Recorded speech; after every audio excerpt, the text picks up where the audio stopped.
오늘 하나님께서 우리에게 주신 말씀은 사무엘하 3장 1절의 말씀입니다.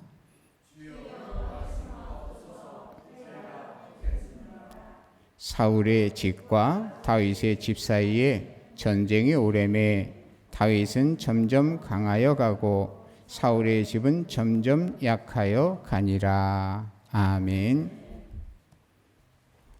오늘은 그동안 하나님께서 주신 말씀 중에 가장 짧게 한 절만 주신 것을 볼 수가 있습니다. 근데 그 말씀 보면 사울의 집과 다윗의 집 사이에 전쟁이 오래매 다윗은 점점 강하여 가고 사울의 집은 점점 약하여 가니라는 말씀을 주셨어요. 그래서 그 제목도 그대로 말씀에 있는 것을 제목으로 잡았습니다. 왜 사울의 집은 점점 약해져 가고 다윗의 집은 점점 강해져 갔을까? 다 이유가 있겠죠. 그 이유를 살펴보면 첫 번째로 사울이 하나님을 우습게 여겼기 때문에 그렇기 때문에 사울의 집은 점점 약해져 가는 거예요. 성경에 보게 되면 하나님을 우습게 여기고 가볍게 여기고 경홀히 여겼던 사람들이 많이 나타나는데 아주 대표적인 사람으로서는 우리가 또 에서를 꼽을 수 있습니다. 야곱의 그 쌍둥이 형이죠.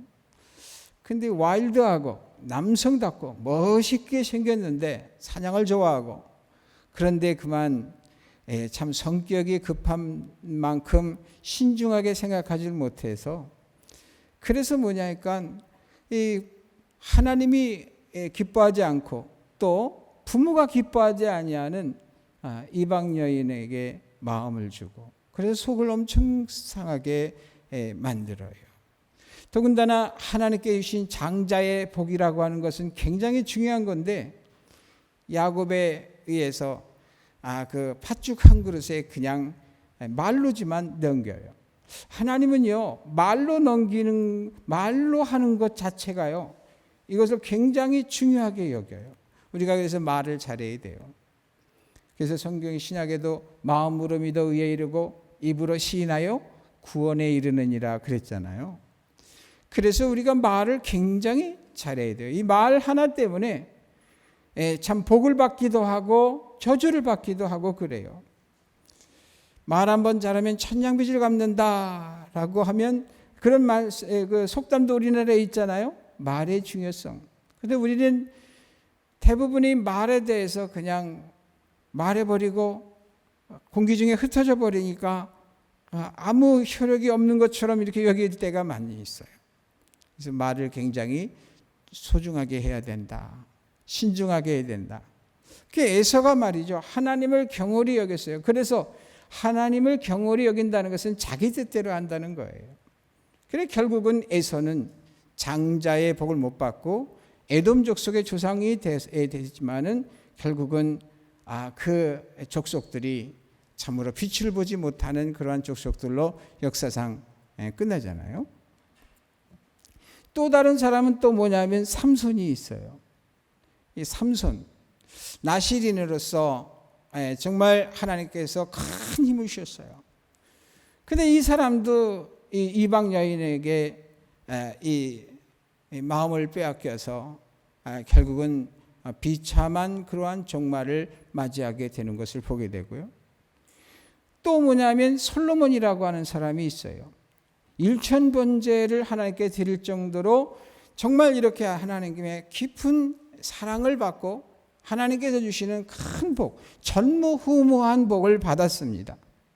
그래서 솔로몬 때만큼 잘 사는 때가 없을 정도로 하나님께서 그렇게 주셨는데 그만 하나님 제일 우선주의에서 인간적인 생각을 하게 되고 지혜가 많아지게 되니까 그러니까는 사단의 전철을 밟아서 결국은 오만해지고 그래서 하나님 의지하지 않고 자기가 짜낸 그러한 지혜와 명철을 가지고 국가의 안위를 보존하고 번영을 유지하려고 시도해가지고 주변 국가의 그러한 그 국가들의 그 공주들을 데려다가 이 혈연 관계를 맺으면서 안전을 유지하려고 그렇게 시도를 했어요.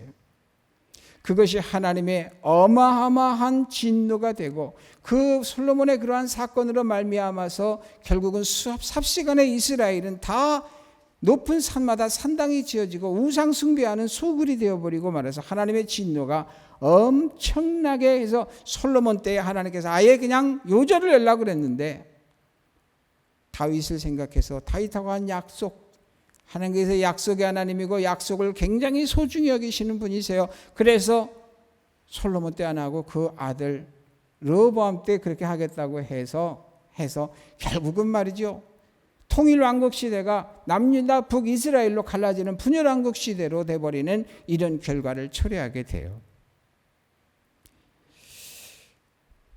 그래서 분열왕국 시대를 보면 말이죠. 북이스라엘은 여로보암 솔로몬의 신하에 의해서 세워진 나라이기 때문에 하나님을 제대로 섬기지 않고 처음부터 그러니까 피해 역사를 그리고 있어요.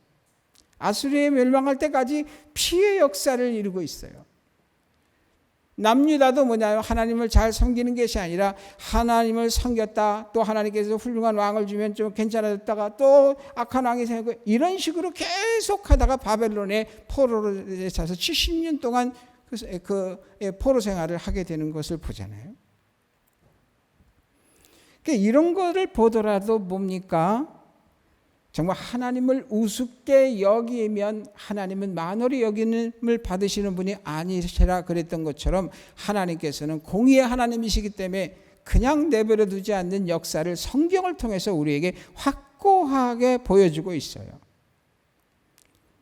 왜 사울의 집이 점점 약해져 갔느냐? 그것은 뭐냐? 저가 하나님을 떠났기 때문에 그런 거고 하나님 우선하지 않았기 때문에 이런 일이 발생된 거예요. 그래도 역사상으로 보게 되면 이스라엘은 하나님을 버리지는 않아요. 그래서 뭡니까?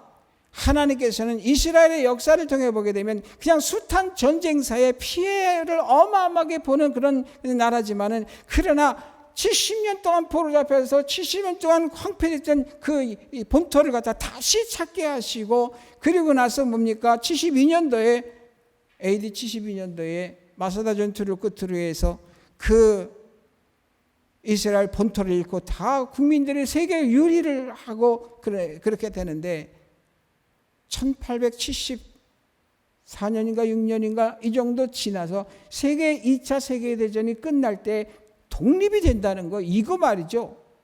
기적이 아닐 수가 없는 거예요.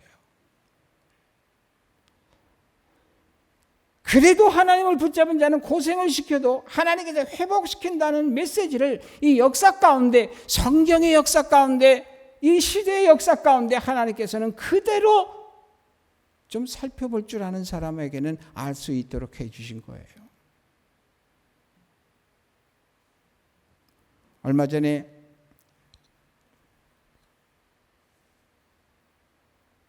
유튜브를 보니까 어떤 목사님이 보수주의 신학은 이래서 안 되고 하는 이런 그 말을 하더라고요. 근데 내가 그걸 듣고서는 너무나 화가 났어요. 왜 그러니까 그 사람만 하는 말이 하나도 맞는 말이 없어요. 보수주의에 대한 이념도 그 개념도 이해하지 못하고 자유주의에 대한 이 개념도 이해, 급진주의적인 이해도 없는 사람이 어떻게 그런 걸 하는지 몰라요. 보수주의는 딴 게 보수주의가 아니에요. 하나님 말씀에 있는 그대로 신앙생활 한다는 것이 보수주의예요. 우리가 하나님의 말씀을 모르면 엉뚱한 대로 자기 생각대로 하게 돼 있는 거예요. 그래서 우리는 정말 하나님의 말씀을 읽고 듣고 묵상하고 기도하는 것을 빨리 생활 속에 적용을 해서 날마다 주님과 이 교제하는 생활을 계속 해야 되는 거예요. 근데 보세요.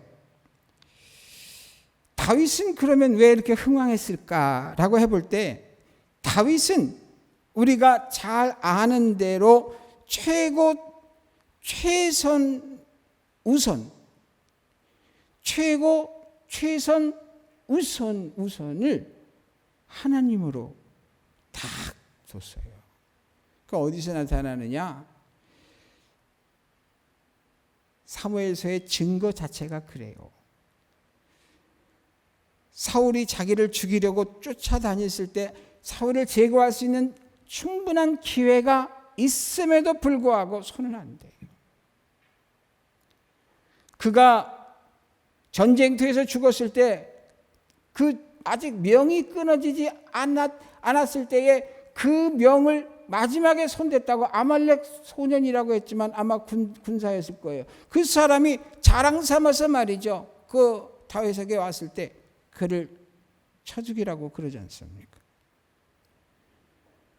그리고 오히려 사울의 죽음, 요나단의 죽음, 이것을 슬퍼하는 이러한 사람이 왜? 하나님 중심에 확고히 섰기 때문에 다윗에게 그런 모습이 나타날 수 있었던 거예요. 인간적인 생각을 하면 사울이 얼마나 괘씸합니까? 얼마나 원망스럽겠습니까? 그러나 다윗의 마음에는 그런 게 전혀 없었어요. 왜? 하나님만 바라보니까.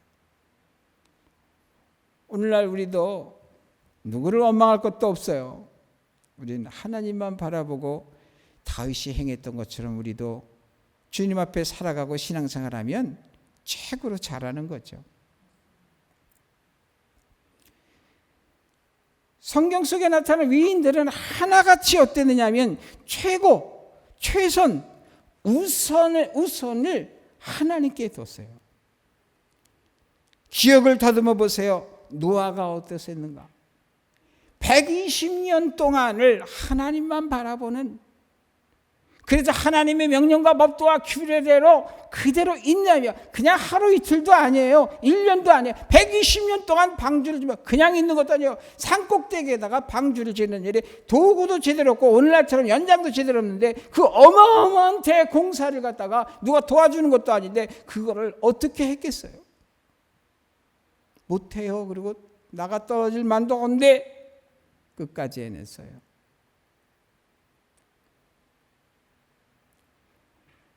배를 지어봤습니까? 그렇게 큰 배를 그때까지 만들어 본 역사가 없고 전문가도 없어요. 하나님께서 일일이 설계를 딱딱 해주면 그대로 갖다가 그냥 만들어가지고 그대로 갖다가 하는 기간이 120년이에요.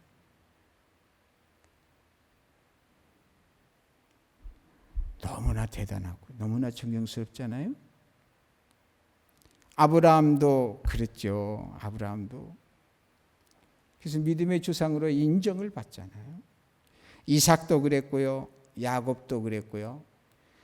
그래서 야곱은 야복강가에서 천사와 씨름하면서 그러면서 말이에요. 하나님이 내게 복을 주시지 아니하시면 절대로 놓지 않겠습니다. 이러네요. 그래가지고서는 얼마나 오랫동안 그냥 씨름을 했던지, 하나님이 능력이 없어서, 천사가 능력이 없어서 야곱 그까짓 거 그냥 그랬겠어요. 하나님은 다 아시면서 야곱 어쩌나 보려고 시간을 끌었던 거예요. 새벽 동이 터올 때까지 그러니까 이제 놔라, 네가 이겼다 그래 주시고는 야곱의 한두 뼈를 쳐가지고서는 그 상징을 잊지 않도록 주시고, 너 이제부터는 야곱이라고 그러지 말고 이스라엘이라고 그래. 하나님과 겨뤄서 이겼다는 뜻이야. 이 말은 하나님의 자녀가 됐다는 그런 뜻과 똑같은 말이야. 왜냐하면 부모하고 자식하고 싸우면 끝까지 자식 이기는 부모가 어디 있습니까? 져주는 거죠. 그 야곱이 그랬잖아요. 또 야곱의 아들은 누구죠? 12아들이 있는데 그 중에서 요셉의 역사가 창세기 후반부를 다 장식하고 있잖아요. 요셉의 일생을 보면 형들한테 배신당하고 버림받고 노예로 팔려가고 그 모든 삶이 얼마나 정말 구겨진 인생이 있겠어요. 타락할 만하고 좌절할 만하고 낭만하고 절망할 만하잖아요. 그런데 전혀 그런 기색이 없어요. 왜? 그는 하나님만 바라봤기 때문에 그래. 하나님만 바라보고 하나님께서 나에게 꿈으로 주신 그 이상을 주시기 위해서 준비시키는 거다. 이 과정이 필요하다. 그대로 받은 거예요. 결국 때가 이르면 하나님께서 높이시잖아요. 훈련을 통해서 연단을 받아서 그 결과적으로 이 애굽의 총리가 된 게 아니에요. 하나님께서 마지막 순간에 딱 되게끔 만들어 주시잖아요. 요셉이 대단한 것은 그 과정에 어떠한 그 요셉의 어떤 인간적인 거 이게 정말 우리가 눈에 들어오지만 그러나 그것이 아니고 그때까지 인내하면서 하나님 주신 걸로 하고 원망불평하지 않고 기다렸다는 거예요. 기다림에 성공하니까 하나님께서요 크게 쓰시잖아요. 요셉이 죽었어도요 약 한 400년이 흘러가는데도 불구하고 그 몇 대가 말고 왕이 몇 번 갈렸겠습니까? 그런데도 요셉을 기억하는 이러한 사람이 다 없어지고 전혀 없어질 때까지 말이죠. 이 이집트인들은요, 이 가나안 사람들을 좋아하지 않아요. 함께 밥도 안 먹어요. 그런데 그들을 대접을 해주고 고센 땅에서 평안히 살 수 있도록 그래서 기하급수적으로 살아나갈 수 있도록 그렇게 역사를 해주세요. 요셉이 그런 인물이에요. 또 누가 있을까요? 요셉 이후로 쭉 이렇게 오다 보게 되면 다윗을 들 수가 있고 또 다윗 다음에 쭉 보면 이제 열왕기상의 마지막에 나오는 이제 바벨론 포로 생활 속에서의 다니엘을 들 수가 있잖아요. 철저하게 다니엘을 비롯해서 그의 친구들 사드락과 메삭과 아벳느고 굉장한 위험 속에 죽을 위험 속에 죽음 위험뿐만 아니라 실제로 죽음에 던져져 버렸던 사람들이에요. 사드락과 메삭과 아벳느고는 풀무불 속에 들어갔고 다니엘은 사자굴 속에 던져졌어요. 그런데 하나님께서요 그들의 머리카락 하나 상하지 않도록 그렇게 해주셨어요. 왜? 하나님께서는 하나님 우선으로 살아가는 사람들에게 어떻게 해주실 것인가를 보여주신 거예요.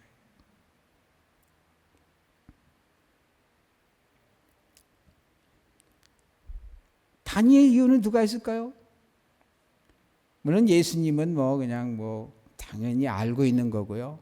예수님 이후로 예수님의 제자들 사도들이 그와 같이 했고요. 성경 속에서 바울이라고 하는 인물은 특히 두드러지게 드러나 있고요. AD 64년에 네로 황제의 핍박에 의해서 그래서 결국은 효수돼서 죽음을 당하고 그랬지만은 말이죠. 그런데 그 이후로도 속사도들, 교부들 이러한 수많은 믿음의 선배들이 그까지 믿음을 지켜가면서 오늘날까지 믿음을 지켜가면서 끝까지 선전을 했는데 이러한 사람들 누가 통계를 했는데 7만 명이래요. 우리 앞서 7만 명 통계도 안 잡히는 사람도 있을 거예요. 그러면 그 이상이 될 텐데 그 많은 사람들이 그렇게 우리에게 산 증거를 보여주고 있어요. 여러분 그러면 우리는 어떻게 살아야 될까요? 저 어저께 반가운 메시지를 하나 받았어요. 반가우면서도 화딱지가 나는 그 메시지인데요. 뭐냐면은 기독교 대한감리회 서울연의 감독인 원성웅 목사는 11일 대면 예배와 관련한 긴급 서신을 통해 정부 비대면 예배의 조치를 비난하며 20일부터 소속 교회들이 현장 예배를 올릴 것을 촉구했다 하면서 만일에 거기에 비용이 들어간다면 그 연회에서 다 돈을 대겠다 이렇게 공문을 다 보냈어요. 이게 나와 있어요. 여러분도 검색하면 나올 거예요. 지금 그대로 제가 베껴가지고서 거기다가 이렇게 써놨어요. 굉장히 참 이 시대에, 그런데 놀라운 것은 감리교에서 이런 일이 있다는 것은 난 상상을 할 수가 없는 것이었어요. 왜 그러냐면 이분들은 그 정도는 아니라고 내가 생각했었거든요. 그런데 아주 뒤통수를 맞은 것 같아요. 원래는 대한예수교 장로의 합동 측 우리 교단에서 이런 일이 있어야 되거든요. 근데 어떻게 거꾸로 됐어요? 맨날 장자교단 맨날 떠들기만 했지 실질적으로 이러한 상황 가운데서 말이죠. 기회를 놓치고 말아요. 그래서 제가 그런 거예요. 너무 반갑지만 한편으로는 너무 화가 난다. 왜냐하면 우리 교단에서 그거 했어야 되는 건데 어떻게 된 게 그냥 이걸 이랬냐. 그냥 너무 안타깝다. 찬스인데. 여러분, 하나님의 말씀을 이제 마지막으로 살펴보고, 마태복음 6장 33절 34절에는 우리가 잘 아는 말씀이에요. 뭐죠? 너희는 먼저 그의 나라와 그의 의를 구하라. 그리하면 이 모든 것을 너희에게 더하시리라. 그리고 나서 34절에는 그러므로 내일 일을 위하여 염려하지 말라. 내일 일은 내일 염려할 것이요 한날 괴로움은 그날의 족하니라. 하나님이 말씀하셨어요. 하나님 말씀 제가 분명하게 읽어드렸습니까? 제가 엉뚱하게 읽었습니까? 하나님 말씀이 하나님께서 지금 우리에게 하시는 말씀이에요.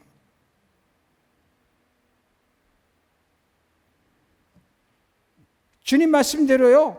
하나님을 제일 우선으로 하게 되면요. 하나님 반드시 믿음의 선진들에게 역사하셨고 과거 역사 속에서 역사하셨던 것처럼 오늘날도 그렇게 역사하시는 거예요. 전 믿어요. 두 번째는 여러분 주보에 다 있어요. 로마서 12장 1절과 3절 한번 같이 읽어봐요.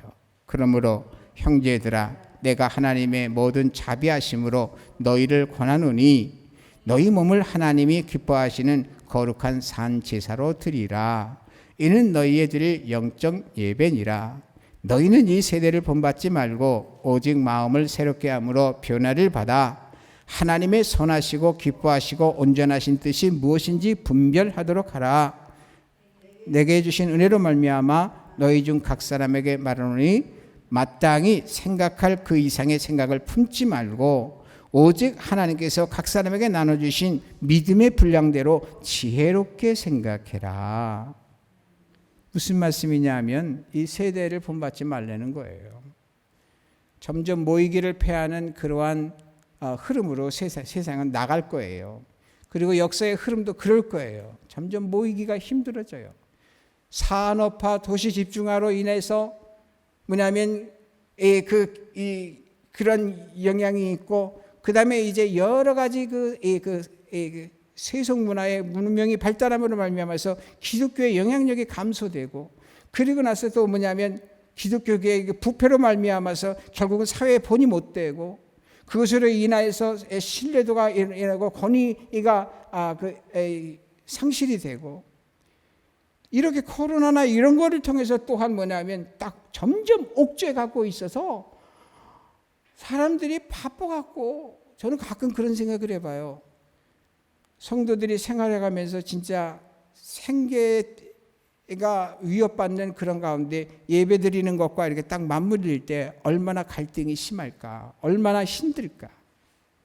빼도 박도 못하는 이러한, 더군다나 내가 직장을 잃어도 다시 구할 수 있는 이런 상태 몰라도 내게 딸린 식구들이 있고 나 아니면 안 되는 이런 상황이 닥치면 도대체 얼마나 그 마음이 결단하기가 어려울까, 이런 생각을 하면서 참 어렵겠구나, 이런 생각을 해요. 이렇게 옥죄는 그러한 상황이요, 앞으로도 계속 진행될 거라고 예수님의 종말의 카운트다운 보게 되면 그대로 쭉 그렇게 될 거예요. 그럼 지금보다도 더 어려운 상황이 도래할 수 있다는 거예요. 그러면 얼마나 많은 사람이 또한 믿음을 떠나서 우수수 떨어질까 염려가 돼요. 우리 교우들 중에라고는 생각 안 하지만 뭐냐면 전체 기독교인의 교회에 등록되어 있는 사람 중에 수많은 사람들이 우수수 떨어질 거라고 하는 것은 당연한 것처럼 여겨져요. 그 가운데 우리가 되지 않도록 해야죠. 근데 어떻게 그렇게 되지 않을 수 있을까? 하나님의 말씀을 분명히 눈으로 확인하고 시청각하는 생활을 해야지만이 사람 말이 아니고 설교에 의존하지 않고 뭐냐면 그 어떤 사람들에 의존하지 않고 교회 시스템에 의존하지 않고 오직 하나님의 말씀이 분명하다라고 확신이 섰던 사람만이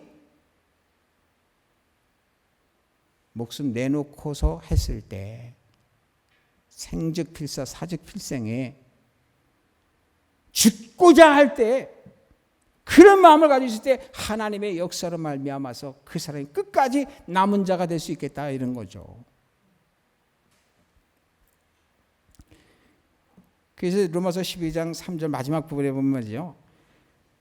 마땅히 생각할 그 이상의 생각을 품지 말라 이 말은 말이죠. 그 이상의 생각이 뭡니까? 하나님의 말씀 이상의 생각을 하지 말라는 거예요.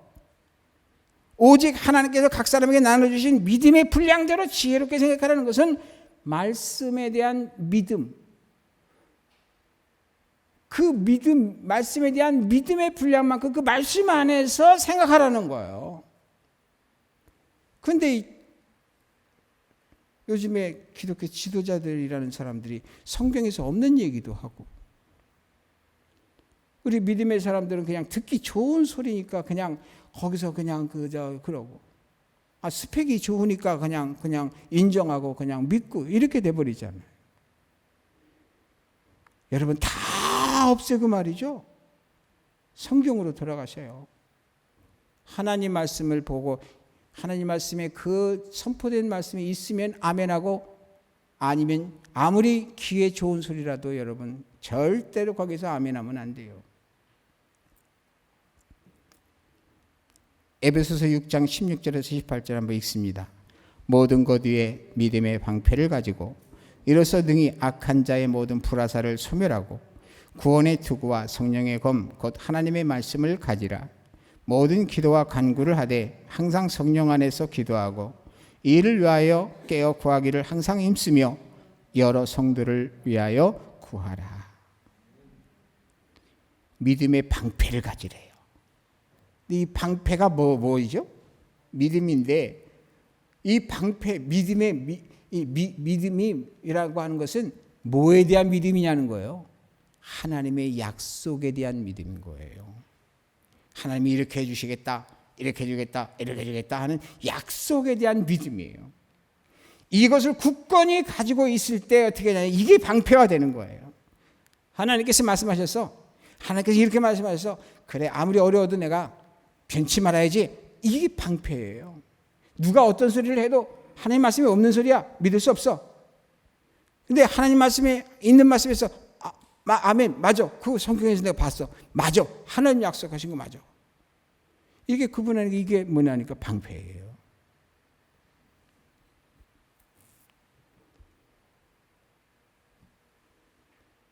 구원의 투구. 머리에 쓰는 거니까 머리 보호하는 거잖아요. 우리 생각하는 걸 갖다가 바로 인본주의적인 생각을 하는 순간 이 투구가 없는 거예요. 바로 하나님 중심의 말씀에 의한 그것으로 싹 언약 신앙이 탁 제대로 서 있을 때 그게 투구가 되는 거예요. 그리고 검을 가지래잖아요. 검이 뭐라 그랬어요? 검이 하나님의 말씀이래요. 그래서 예수님께서도 시험산에서 시험을 받으신 후에 사단이가 시험할 때에 뭘 가지고 하셨어요? 논리 갖고 하지 않았어요. 뭘 갖고 했어요? 하나님의 이미 구약 성경에 하신 말씀을 들어서 딱 대적했더니 사단이 꼼짝 말고 다 1회전 아웃, 2회전 아웃, 3회전 아웃 아예 그냥 게임이 끝나버리고 말았어요. 그런데 그 말씀을 하시고 나서 무슨 얘기냐면 모든 기도와 간구를 하라는 거예요. 기도하라는 거예요. 그런데 요즘 우리가 기도하냐 이 말이에요. 점점 어렵다고 바쁘다고 기도 안 하잖아요. 안 하면 안 되는 거예요. 성경에 기도하라 그랬잖아요. 그리고 뭡니까? 성령 안에서 기도하고 그것도 깨어 구하기를 항상 했으며 기도를 그렇게 강조를 해요. 그러면서 뭡니까? 여러 성도를 위하여 구하라. 중보 기도하라는 거예요. 여러분 우리를 도울 수 있는 것은요. 방법이 없어요. 그런데요. 우리가 도울 수 있는 방법은 하나님께서 효력 있게 허락하신 그게 뭐냐 하니까 중보 기도예요. 위에서 기도해 주는 거예요. 요즘 우울증에 시달리는 사람들 너무 많고 아주 그냥 그 망상을 보는 사람도 있고 별의별 사람들이 다 있어요. 말로 해서 상담을 통해서 도와준다고요? 그게 무슨 얼마나 효력이 있을까요? 귀를 즐겁게 하고 잠시 마음을 그냥 편안하게 갖는 것뿐이지 근본적인 해결은 못 돼요. 근데 보니까 사람을 지으신 하나님께서 온전하게 해주시면 온전하게 되는 거예요. 어떤 분이 나한테 이런 질문 저런 질문을 해요. 우리 교인도 아니고 또 길게 또 붙잡고 얘기할 수 있는 상황도 안 되고 내 마음속에는 답이 여기 떠올라요. 하나님 말씀을 읽고 듣고 묵상하고 기도하는 생활을 생활 속에 접목하면 다 완전히 해결될 텐데 이 말을 해줘도 못 알아들을 거니까 그냥 말았지만 여러분 우리의 모든 문제, 이 사회의 문제, 국가의 문제, 세계의 문제는 우리 한 사람부터 시작하는 거예요. 나 자신부터 시작해서 뭐냐니까 이러한 믿음의 사람들이 하나님 앞에 바로 서게 될 때 그럴 때 모든 것이 다시금 하나님께서 모든 걸 바꿔주는 역사가 있게 돼요. 요나서를 보게 되면 니느웨 아수르의 수도 대단히 엄청 큰 수도입니다. 엄청 많은 사람들이 그런데요. 하나님께서 샘플을 보여주시느라고 요나가 가서 써들었다고 해서 뭘 무슨 영향이 있겠습니까? 그의 소리가 무슨 뭐 하늘을 울리겠습니까? 그런데요. 하나님께서 거기서 메시지는 요나가 전도했기 때문에가 아니고 내가 변화시켜고자 은혜 베풀고자 하면 이렇다는 걸 보여주는 거예요. 하나님께서 은혜 주셔야 역사를 창조하시고 주관하시고 섭리하시고 그런 하나님께서요. 바로 지금에 이러한 것도요. 하나님께서 물러가게 해주셔야 돼요. 그래서 우리가 기도해야 되는 거예요. 나라를 위해서 기도하고 민족을 위해서 기도하고 또 뭡니까? 각 성도들이 이러한 어려운 시련을 통해서 이 테스트에 잘 합격하도록 하고 끝까지 오히려 더 이런 것을 통해서 연단을 통해서 더욱더 강력한 신앙을 긴장감 있게 가질 수 있는 하나님께 더 가까이 나아가는 그런 사람들이 되기 위해서 이름을 불러가면서 기도해야 되는 거예요. 새벽마다 저는 여기서 이 제단 이 자리에서 우리 성도님들 하나하나 이름을 불러가면서 기도를 합니다. 그런데 어떤 때는요. 얼마나 저항을 받는지 기도를 쭉 하다가 어디까지 갔는데 정신을 잃었어요. 음악을 틀어놓는데 음악이 다 끝나게 되면은 그 시간이 지난 거거든요. 그 시간에 뭘 했는지 난 모르겠어요. 근데 끝났어요. 기도 못하게 얼마나 역사하는지 몰라요. 그래서 맨날 지금도 기도하고 있어요. 기도하는 중에 이름이 생각이 안 날 때가 있어요. 아니 다 이름 다 하는데 왜 생각이 안 날까? 그런데 그래서 하나님 앞에 불안해요. 기도가 안 나오면. 그 사람 이름이 안 불러지면 불안해요. 그래서 그냥 생각나게 해달라고 다른 사람 기도하면서도 막 한쪽으로 막 생각나게 해달라고 막 그냥 또 다른 쪽에서는 그렇게 했는데 하나님이 생각나게 해주셔요. 그래서 이름을 불러주고 막 이러는 거예요. 우리 서로가 그런다면 굉장히 강해지는 거예요. 여러분 서로 그렇게 해주시기를 주님으로 축복합니다. 이런 교회로 거듭나야 돼요.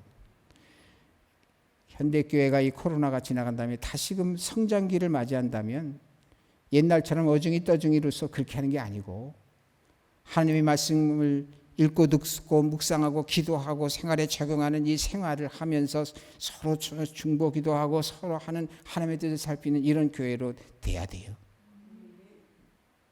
여러분 우리 모두 하나님께 쓰임받는 믿음의 사람들이 되기를 주님의 이름으로 축복합니다. 기도하겠어요. 하나님 아버지, 오늘도 이런 시간을 갖게 해주셔서 감사합니다. 주님께서 저희들에게 임마누엘 약속하셨듯이 임마누엘 하나님으로서 참으로 여주동행하는 그리고 성령 충만하고 동적 영성으로 역사하는 그러한 하나님의 사람들로 우리가 살아갈 수 있도록 하여 주옵소서. 우리의 기도를 들으사 이 코로나도 물러가게 하시고 또한 모든 연약한 믿음의 교우들이 더욱더 강해지는 역사가 있게 하여 주시옵시고 지역과 나라와 세계 열방을 복음화할 수 있는 주님의 도구의 통로의 매개체가 될 수 있도록 은혜의 은총을 허락하여 주옵소서.